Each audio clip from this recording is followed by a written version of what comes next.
Walls. They're pretty boring, and understandably don't usually get a lot of attention. But thanks to Trump and his wall, this has all changed, and walls are having a bit of a moment. Suddenly, everyone's talking about walls.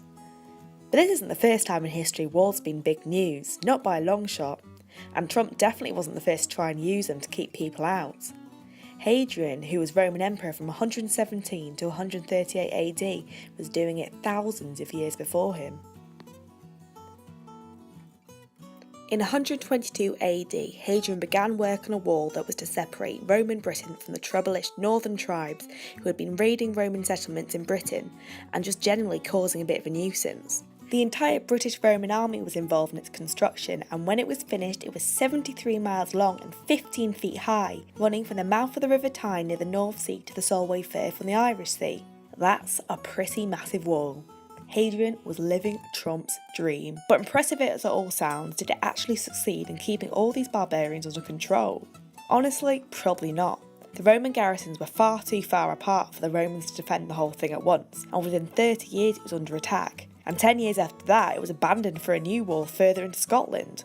Because after Hadrian died, his successor Antonius Pius decided he wanted a bit of that wall-building glory for himself and built the Antonine Wall, 99 miles north of Hadrian's. But that didn't last long either, and was overrun within 25 years, and Hadrian's Wall became the empire's border once again, but continued to be attacked by barbarians until its total abandonment in the 4th century.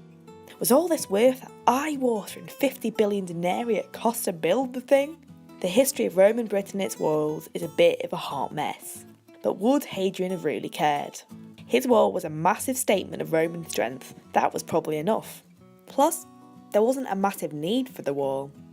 Okay, the barbarian raids were annoying, but nothing the Romans couldn't handle. I mean, come on, they were the Romans. Hadrian just liked building things. It seems he fancied building a wall not because it was incredibly necessary, but because it was impressive and would further his own glory. Remind you of anyone? Still, we've got to be thankful that Hadrian built his wall because it survives today as an amazing source of information for Roman archaeologists.